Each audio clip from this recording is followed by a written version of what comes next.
Olá, hoje é segunda-feira, 17 de agosto, o Panorama está começando.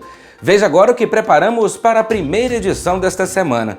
No Giro de Notícias, Ministério da Agricultura, Pecuária e Abastecimento reconhece 6 estados do Brasil como livres de aftosa sem vacinação. Proprietários de veículos registrados em Minas Gerais agora podem imprimir em casa o certificado de registro e licenciamento de veículos. Secretaria de Desenvolvimento Social de Caratinga realiza a entrega de materiais de limpeza e alimentos para as instituições da cidade. Você vai ver também quais são os protocolos atuais para declaração de óbito e autópsias por causa da Covid-19. Educação de jovens e adultos de Caratinga se adapta à pandemia. Confira algumas dicas para a limpeza de frutas e verduras que podem fazer a diferença nesse momento. Fique ligado, o Panorama está no ar. O Ministério da Agricultura, Pecuária e Abastecimento publicou uma instrução normativa que reconhece como livres de febre aftosa sem vacinação os estados do Acre, Paraná, Rio Grande do Sul e Rondônia. Foram reconhecidas também as regiões do Amazonas e do Mato Grosso. Para realizar a transição de status sanitários, os estados e regiões atenderam requisitos básicos, alinhados com as diretrizes do Código Terrestre da Organização Mundial da Saúde Animal. Então esses estados poderão alcançar, assim que a OIE der esse reconhecimento também, precisa o Ministério da Agricultura, agora vai para a OIE, em maio do ano que vem, esse reconhecimento será dado, se Deus quiser, e aí esses estados poderão acessar mercados muito exigentes e que pagam mais pela carne brasileira, pagarão mais, como o Japão, Coreia do Sul, enfim, e outros mercados que hoje o Brasil não tem acesso a isso. Os proprietários de veículos registrados em Minas Gerais agora podem imprimir o certificado de registro e licenciamento de veículo em casa. A novidade foi disponibilizada pela Polícia Civil do Estado no site do Detran. A Polícia Civil de Minas Gerais faz a entrega de 2 inovações tecnológicas por meio do Detran.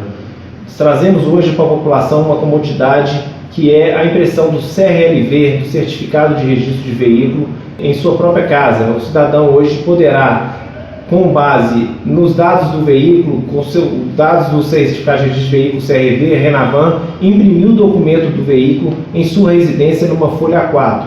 Esse documento vai vir com um código, um QR Code, justamente para garantir a segurança durante a fiscalização. Esse QR Code trará todas as informações do veículo que estão na base de dados do Detran. Traz também, em breve, a apresentação da aula remota nas CFCs, onde o candidato à habilitação poderá, da sua residência, fazer as suas aulas perante uma CFC. E, além da aula presencial, nesse momento de pandemia, o candidato poderá contratar a aula remota, que, através de requisitos de segurança, como reconhecimento facial, facilitará a vida do cidadão que pretende se habilitar em uma das categorias da habilitação. O CRLV, e aqui eu mostro, como será essa impressão, ele tem o mesmo formato hoje da carteira de trânsito digital, um aplicativo onde o CRLV digital ele já é utilizado pelo cidadão. Então a pessoa, o proprietário do veículo ou aquela pessoa que estiver conduzindo o veículo poderá ter essas duas possibilidades, tanto no aplicativo, na carteira de trânsito digital ou através da impressão do documento dentro da sua própria residência. Um recurso do governo federal possibilitou que a Secretaria de Desenvolvimento Social de Caratinga realizasse a entrega de materiais de limpeza e alimentos para instituições de longa permanência, a AMAC e Lar das Meninas. Proveniente da portaria 369, nós, do governo federal, nós adquirimos, nos foi repassado um recurso que possibilitou a compra de gêneros alimentícios, material de limpeza e para as instituições, tanto de criança e adolescente, no caso, o Lar das Meninas e a AMAC, quanto às instituições de longa permanência, nossos conhecidos asilos. E, portanto, o asilo, o pastor Geraldo Salles e o Monsenhor Rocha também estão sendo contemplados. Então, cada etapa dos produtos que foram adquiridos através de um processo licitatório rigoroso, com a responsabilidade que o recurso público exige, cada etapa desses produtos que chegam, imediatamente a gente está levando até essas instituições que realizam um importante trabalho junto às crianças e adolescentes em vulnerabilidade social, quanto também os nossos queridos idosos acolhidos nesses asilos.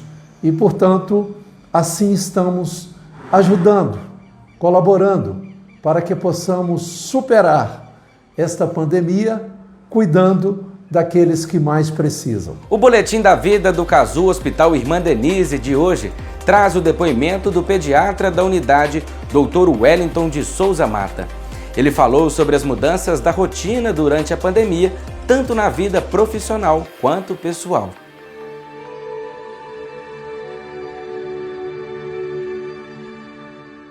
No consultório ou no plantão, a gente sempre tem esse cuidado, né, de estar sempre de máscara, sempre higienizando as mãos, e no caso das crianças internadas, a gente sempre usa aquela toda aquela vestimenta, né, aquele macacão, tudo direitinho para evitar o máximo possível uma transmissão, né. Caso nota 1000, eu sei isso, eu falo isso como profissional e também como familiar, né. O meu companheiro ficou internado no caso com Covid, né?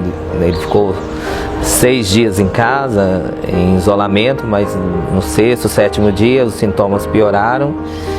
E assim, do momento que eu precisei interná-lo até o dia da alta, assim, foi assim, tanto para mim quanto para ele, foi assim,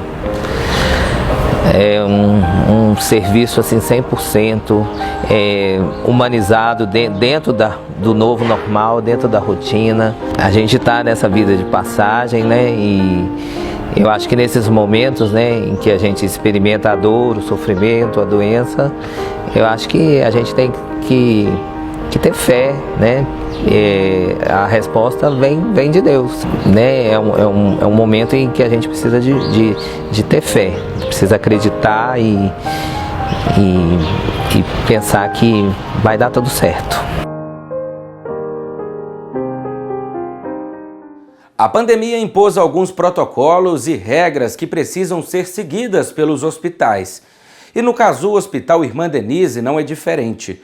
O neurocirurgião e coordenador das UTIs da unidade de saúde esclarece algumas normas técnicas que descrevem condutas para a declaração de óbito ou realização de autópsias neste período. Receber a notícia da perda de um ente querido nunca é fácil, quando se trata de uma morte por síndrome respiratória aguda grave com a suspeita de Covid-19. Esta questão se torna ainda mais delicada para as famílias, já que um protocolo que inclui suspensão do velório, caixão fechado e enterro rápido deve ser seguido, visando a proteção das equipes de saúde, funcionários do cemitério e dos próprios familiares do paciente. O neurocirurgião e médico coordenador das unidades de terapia intensiva do Casu Hospital Irmã Denise, Dr. Felipe Duarte, falou sobre a declaração de óbito para os casos em investigação e confirmados da infecção pelo novo coronavírus. Existe uma nota técnica emitida pela Secretaria de Estado de Saúde de Minas Gerais. Traz as recomendações para o preenchimento da declaração de óbito. Vale a pena citar alguns contextos. O primeiro deles é: o paciente evoluiu a óbito e existe uma suspeita clínica de infecção pelo novo coronavírus. Não se tem ainda resultado de exame, mas o paciente evoluiu ao óbito e havia uma suspeita clínica. A declaração de óbito desse paciente precisa constar essa informação da suspeita da infecção pelo novo coronavírus. Uma outra situação é o paciente que evoluiu ao óbito e existia já confirmado a infecção. Essa informação, da mesma forma, precisa constar na declaração de óbito. O paciente, ele também pode ter, e isso independente de ter o coronavírus ou não, comorbidades. Essas situações elas também são informadas na declaração de óbito. Tendo a declaração de óbito a infecção suspeita para o coronavírus ou mesmo confirmada a infecção pelo coronavírus, isso não se traduz obrigatoriamente que o óbito se deu exclusivamente por essa situação. Na declaração de óbito também consta as causas que denominamos causas imediatas do óbito. São outras condições clínicas. Pode ser que a infecção pelo coronavírus de certa forma contribuiu para esse desfecho? Sim, mas ter essa informação não se traduz na interpretação de que a infecção pelo coronavírus foi obrigatoriamente a causa do óbito. Neste contexto, uma outra situação que também tem sido levantada é a das autópsias. E em relação a este tema, também existe uma nota técnica emitida pela Secretaria de Estado de Saúde de Minas Gerais. Existe uma recomendação nessa nota técnica que as autópsias não sejam realizadas. Entenda que não estamos falando rigorosamente que não possa fazer. É uma recomendação que não se faça, porque existe, até mesmo do ponto de vista, sobretudo cultural, onde que a gente não está apenas preocupado, por exemplo, com a minha situação, mas a situação do meu próximo, de resguardar a própria equipe que realiza a autópsia. Evidentemente, isso se amplia muito além desse conceito, porque a gente sabe que a partir do momento que o indivíduo ele se contamina, ele pode transmitir a outras pessoas. Então, não realizar a autópsia, da mesma forma que eu estou prevenindo a equipe que a realiza, eu também estou protegendo o bem comum de todos. O problema é que o protocolo não tem família, não tem rosto, não tem filhos, não tem nada. Protocolo é protocolo. Quando a morte acontece, tudo isso ganha forma, apesar de parecer e, na verdade, ter este peso de ser algo desumano, principalmente para os parentes. A adoção dessas medidas é necessária. Inclusive, essas recomendações também existem para os funerais. Também recomenda que ele não seja realizado. É um momento difícil, é um momento que nós vamos vencer, nós vamos passar, mas é importante reiterar que, sobretudo, olhar o nosso interesse no momento, a gente precisa ver o bem-estar e a segurança do coletivo. Todas as recomendações, desde declaração de óbito, autópsia, funeral e até mesmo o tratamento direto e indireto dos pacientes que estão enfrentando esse momento, a gente precisa seguir essas recomendações a fim de que esse momento tão difícil que estamos passando, ele termine o quanto antes. Durante a pandemia, o SESEC de Caratinga, Centro Estadual de Educação Continuada, está funcionando de forma diferente. Atualmente, todas as matrículas e aulas acontecem com a ajuda da internet. Há 35 anos, o SESEC, que é uma rede de escolas do estado, tem uma unidade em Caratinga. Aqui, o centro recebeu o nome do professor Celso Simões Caldeira e oferece ensino fundamental e médio para jovens e adultos. Desde o começo deste ano, a instituição está em novo endereço, um anexo à Escola Estadual Dom Carloto, no bairro Esplanada. Mas as medidas de isolamento impostas pelo novo coronavírus levaram a equipe a readaptar o trabalho. O SESEC funciona de forma semipresencial, onde o aluno não precisa estar regularmente frequente às aulas. Ele vai à escola para tirar dúvidas, ele vai fazer trabalhos junto ao professor que o orienta. A matrícula nós estamos divulgando através do Facebook da escola, que é SESEC de Caratinga, onde tem toda a documentação pertinente para que ele efetue ou renove a sua matrícula.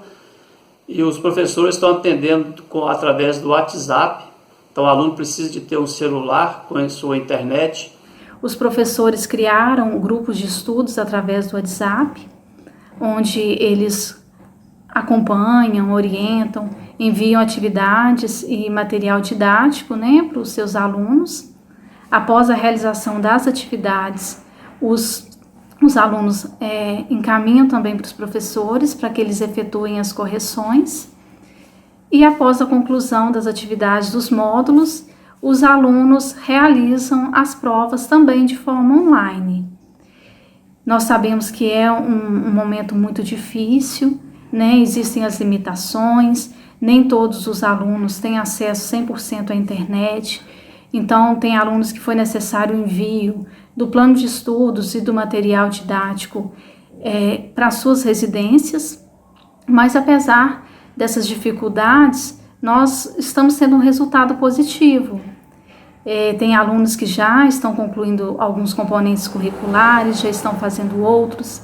Temos alunos que estão concluindo o ensino fundamental, né, começando o ensino médio, como temos alunos também que concluíram o ensino médio e já estão recebendo a sua certificação. Hélio mora no distrito de Santa Efigênia e concluiu recentemente o ensino fundamental pelo SESEC. Ele afirma que valeu a pena voltar a estudar. Eu só tenho a agradecer, entendeu? Eu acabei de concluir, estou muito feliz e já vou matricular agora no ensino médio, porque lá é uma casa muito boa. Vamos ver como está a previsão do tempo para este início de semana em Caratinga e região. Para terça-feira, a previsão em Santa Rita de Minas é de sol com poucas nuvens. A mínima é 15 e a máxima de 28 graus. Amanhã em Caratinga é dia de sol com poucas nuvens. A temperatura mínima esperada é 16 e a máxima 28 graus. Em Vargem Alegre tem previsão de sol com poucas nuvens. A mínima é 19 e a máxima de 31 graus. Agora vamos falar sobre a higienização dos alimentos. Você sabe a melhor maneira de limpar as frutas e verduras ao chegar das compras? Em tempos de coronavírus, essa limpeza deve ser ainda mais rigorosa. Acompanhe algumas dicas nesta reportagem. Depois de escolher e levar os alimentos para casa, chega a hora da higienização. E esse é um processo muito importante que reflete diretamente na nossa saúde. Uma forma de limpeza eficaz recomendada pelo Ministério da Saúde é o uso da água sanitária, mas é preciso usar a quantidade correta. Tem se estudado a respeito dos malefícios do cloro, que é o principal componente da água sanitária. Entretanto, ainda não existe nenhuma forma mais eficaz de higienização dos vegetais, segundo o Ministério da Saúde. Para fazer a utilização da água sanitária, é importante ficar atento a algumas questões. Primeira orientação para utilizar a água sanitária na limpeza dos alimentos é verificar no rótulo se existe essa indicação.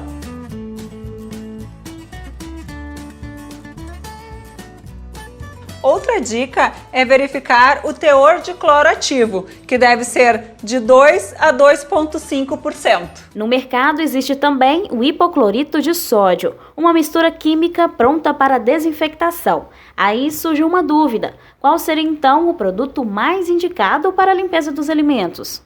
Outra pergunta bem frequente é a diferença da água sanitária para o hipoclorito de sódio, que é encontrado no setor de hortifruti de vários supermercados.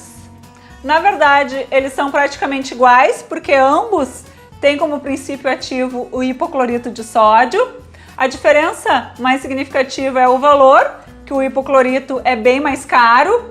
Como as concentrações podem variar de marca para marca, é importante seguir as recomendações de uso do fabricante. De acordo com as informações da Agência Nacional de Vigilância Sanitária, o coronavírus pode sobreviver por horas ou até dias, dependendo da superfície, temperatura e umidade do ambiente. O certo é que com a desinfectação correta, o vírus é eliminado.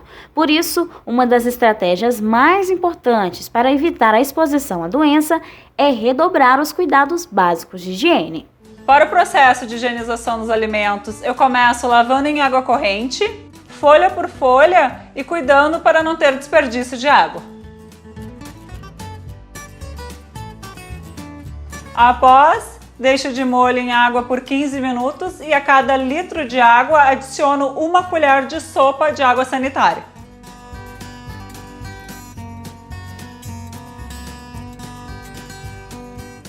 Passado o tempo, eu descarto a água do molho e enxago bem para não ficar nenhum resíduo. E depois é só deixar secar. Com os cuidados na manipulação dos alimentos, é possível evitar, consequentemente, uma série de outras doenças. O importante é fazer de forma consciente e adaptar ao que mais seja prático para você. Uma alternativa, por exemplo, é o uso do vinagre. O vinagre também é muito utilizado na higienização de alimentos e a recomendação é a cada litro de água adicionar 4 colheres de sopa de vinagre de qualquer tipo e deixar de molho por 30 minutos. É importante lembrar que ele tem o papel apenas de afastar os micro-organismos do alimento e não de matá-los, como no caso do cloro. Estamos encerrando a primeira edição desta semana.